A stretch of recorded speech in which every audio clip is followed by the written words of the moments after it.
Hello. So the film I chose to do for this is Pacific Rim. So anyone who is familiar might not first see what I'm going for. So I'll give a brief summary and then I'll get into the relationship that I focused on.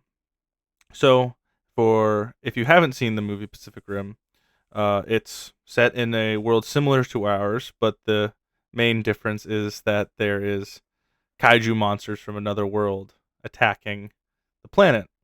And the world has developed their countermeasure system being these giant robots called Jaegers that are piloted by two people that have to sync up to function, make the robot function and fight in combat.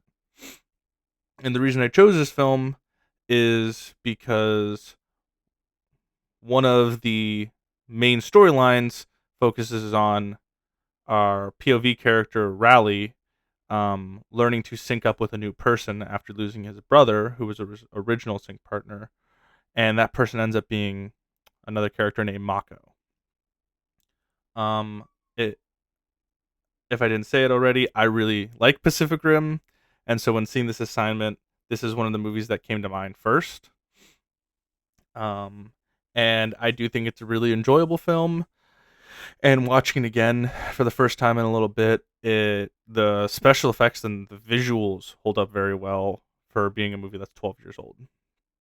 Um, so as I mentioned, the relationship that I wanted to focus on is the one between the POV character Rally and Mako. Um, it's not necessarily a romantic relationship. At the end of the movie, they do kiss, but it's for the most part more of a platonic relationship that has some uh, inferences on being a romantic one later on, post story, and then in the sequel there is references to that fact. So one of the first things that I wanted to touch on was the relationship style that I noticed, and that being the consensus style.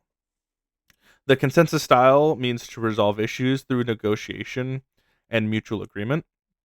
And the reason I think this is very fitting is because, as I mentioned, to pilot the giant mechs, you and the other person have to be in sync.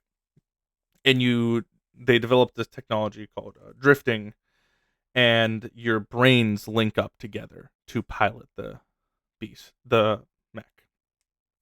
And so, just micro decisions, everything that you're doing in the mech, you have to do with mutual agreement and agree on because your brains are linked together. You have to think the same, follow the same procedure to make things actually work properly.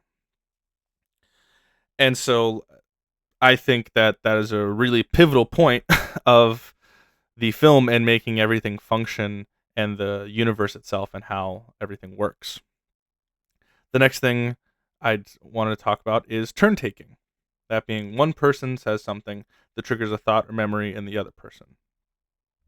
This is another very strong point, specifically in this relationship between the two characters, as they are have not met each other before this film, but the character Mako is very familiar with Rowley, and so being learning a lot of her backstory through not only the drifting process when the memories link up, but also through their conversations and their interactions. They have a very good rapport throughout the film. They don't really butt heads. They're very supportive of each other as their relationship develops throughout the film. And so I think turn taking is another really good, well showcased term in this film. The next one I wanted to look at is emotion slash emotional intelligence. Emotion is a physiological and effective reaction to some circumstance or event that compels a person to interpret a meaning for it. And emotional intelligence is the ability to understand and identify the emotions one is experiencing, handle stress, empathize with others, and manage emotions in a positive way. Now, there's a lot of like smaller things that could be picked up on this and smaller conversations, but I think a really big one that I'm pairing these two words up with in one scene is when they first drift together and first link up their brains. Um, Mako has a very difficult experience and is drawn into her trauma.